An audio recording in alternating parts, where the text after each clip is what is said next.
From the BBC World Service, in association with ABC and All India Radio, this is Stumped. We're in Mumbai, India, where there's always a lot of noise and, of course, a lot of excitement as well, because those who know their cricket stadia will realize, hope you can hear the roar behind me, that we're outside the giant D.Y. Patil Stadium on the outskirts of Mumbai, host to the WPL, the inaugural edition, matter of fact, and which is why we're happy to welcome you to a Stumped special on the WPL.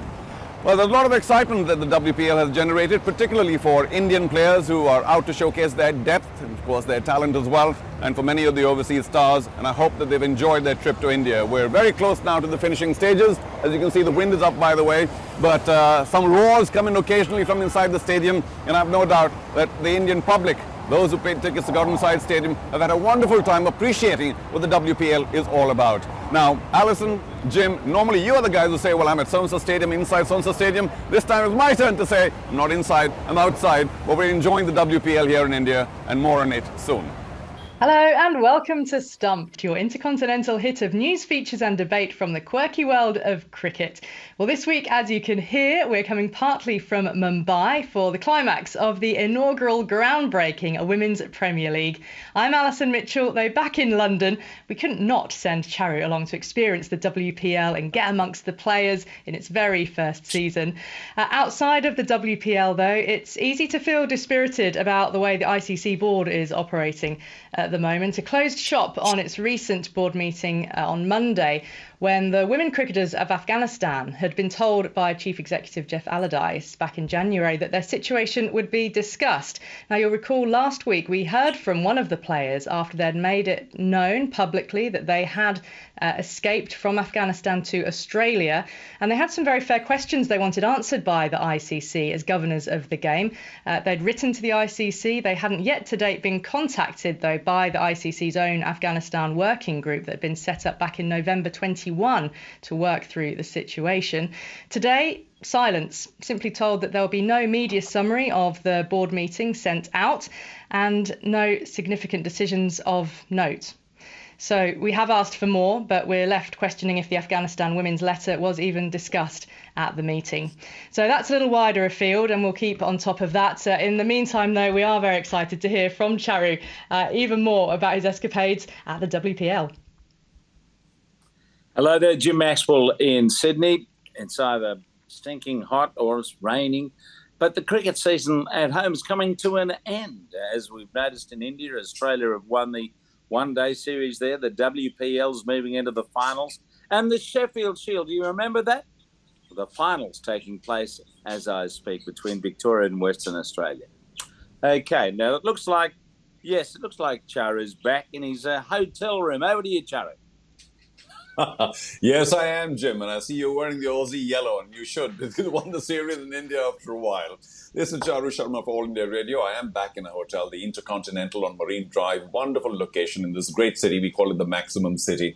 And I am here for the Women's Premier League, which is making plenty of waves. What is a little disappointing, or what was India going down to Australia in the one-dayers, and especially Sky, that Surya Kumar Yadav, who did so well in the T20s, getting 3 golden ducks, which is probably a world record, especially for a top-notch batsman. So there's plenty of lament on that front, but I'm sure that all of the Indian women cricketers, particularly, and those from around the world, are enjoying the fact that the WPL has been, I think, a resounding success, if I might say so. And I love that area of Mumbai that you're in, Charu. I've spent many a time there, the gateway of India, the necklace, Chowpatty Beach. But we want to hear about the cricket. We've waited years, haven't we, for the Women's Premier League. Finally, we've been able to see some of the biggest names in the sport playing alongside and against each other in the biggest cricket-loving nation on the planet.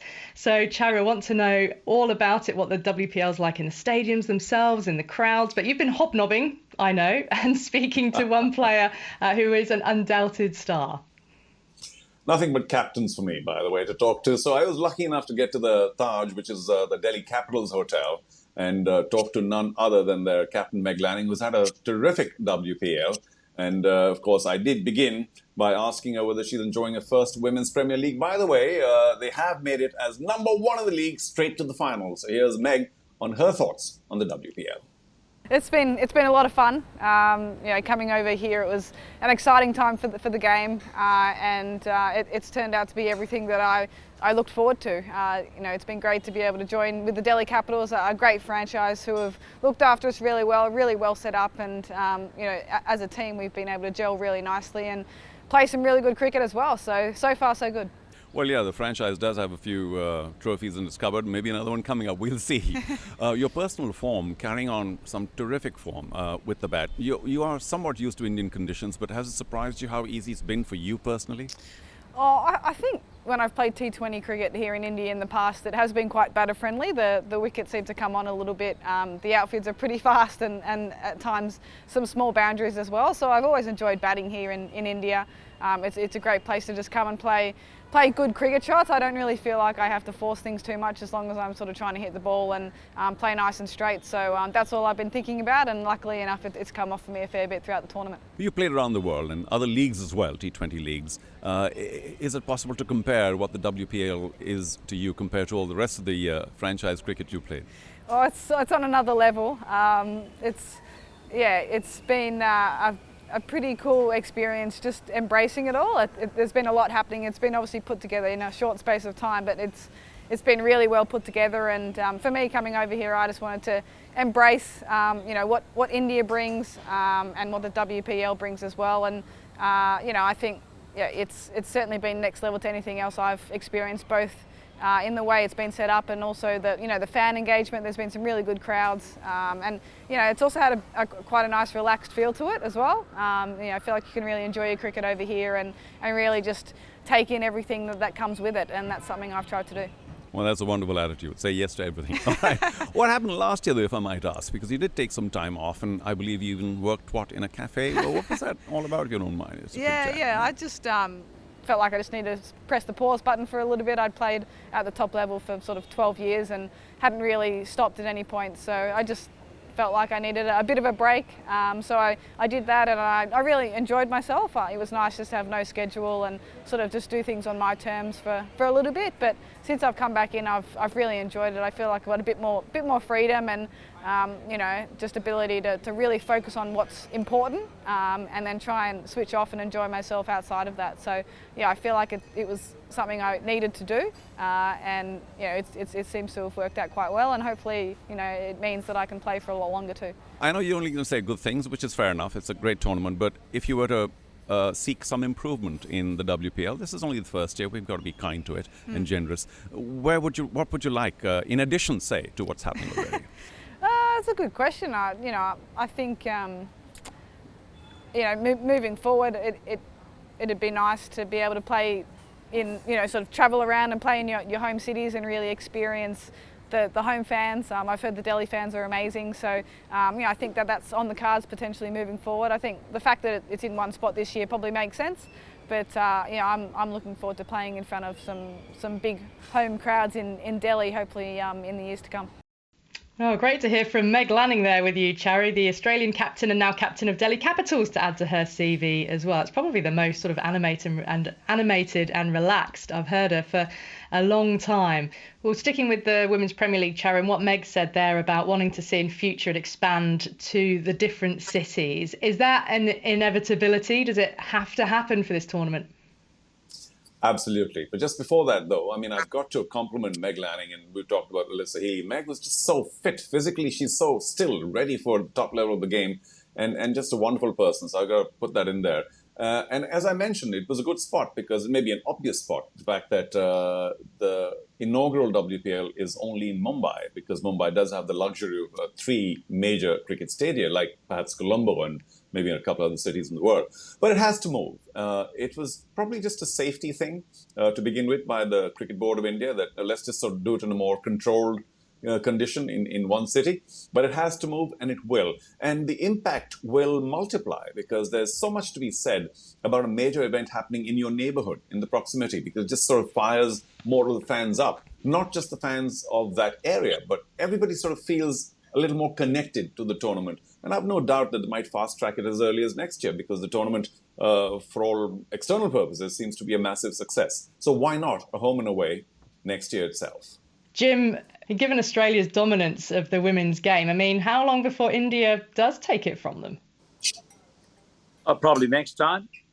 It's just going to be one day where something will happen. And as we saw in South Africa, Australia was run close on a couple of occasions as they put in a very confident performance in the final. So it wouldn't surprise me if it happened at the next World Cup, because that's how fast the game, as Meg Lanning alluded to, is developing. Australia's still got a lot of depth in its side, so that's the one thing that everyone else will have to keep an eye on. So as we move towards the back end of the careers of some famous players there, the influence of people like Talia McGrath in particular will be huge for Australia. So I think it'll be less a period of dominance, but certainly a period for Australia of success. But for India in particular, it'll be a trophy for them somewhere in the next two World Cups, I would say. Yeah, and kind of also thinking of, you know, from the England perspective, those players like young Alice Capsey, and what an experience for her so early in her career, already international success, and then on this stage playing alongside such big players as she is as well. And with the final then approaching on Sunday, Charu, just give us your take then on the first ever WPL, your overall experience of it on the ground in India. Anything that you didn't expect, anything that you've particularly enjoyed, and of course where it can evolve to? Well, more teams for sure, I think, in the future, because it's been a tentative start, and a start that came 15 years after the IPL for the women now. So, we've been talking on Stumped for all these years about when it's going to happen. It finally did, or has. Apart from that, of course, we've talked about moving to different geographies. That's going to happen as well. I think the attendance has been more than fair. I'm sure the BCCI and all the teams who have a share in all of that will be pleasantly surprised. Very well attended, although I have to admit that a certain number of the ticketing was without cost. So that always helps. Still got to get there though, haven't you? And you're putting the time aside to go, so that says something.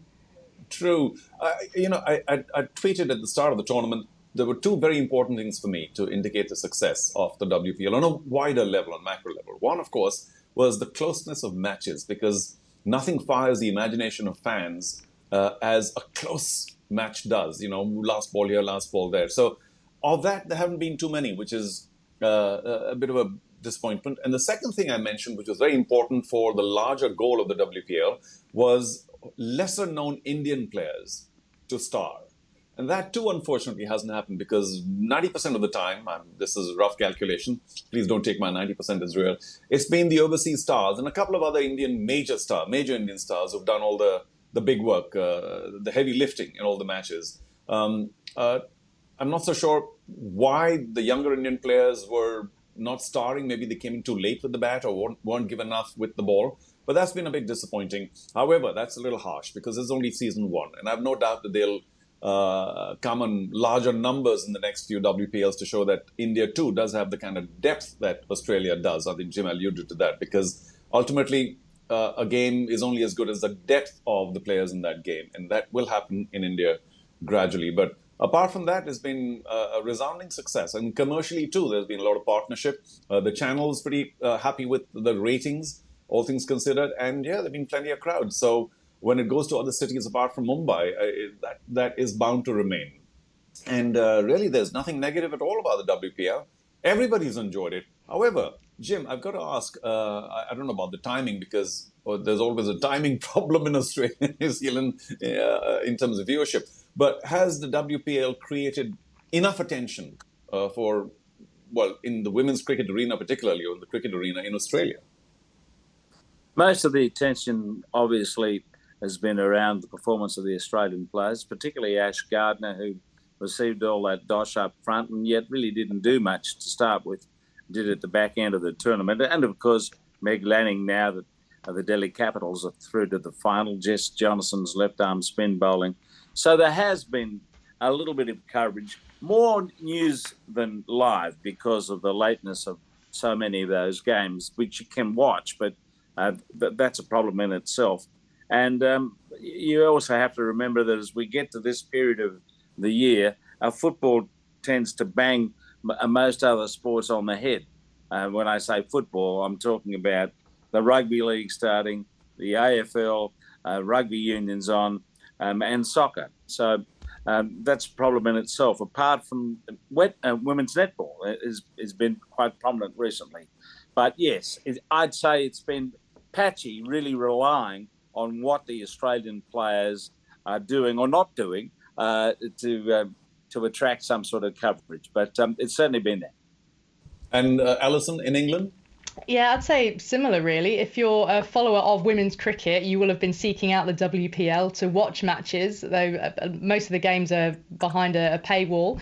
The general sort of sport websites, overflowing with the Premier League, which is in full swing, has been the Six Nations rugby. There's been lots of men's international cricket being played at the same time as well, which is still sort of getting the mainstream coverage. But in terms of the domestic news, if an England player does particularly well and there's a story and there's features being done around them, it's certainly grabbed attention in that sphere.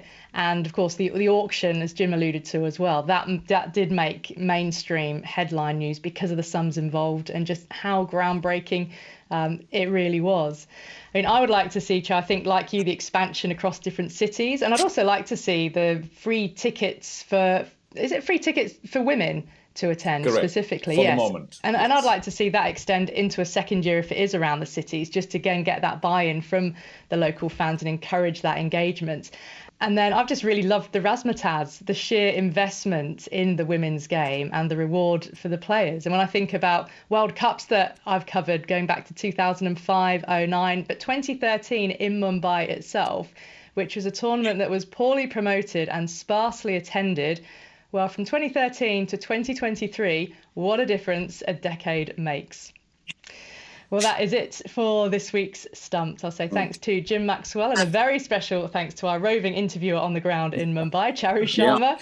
Do join us again next week for our 400th episode. We'll see you then. Look forward to it. Bye-bye.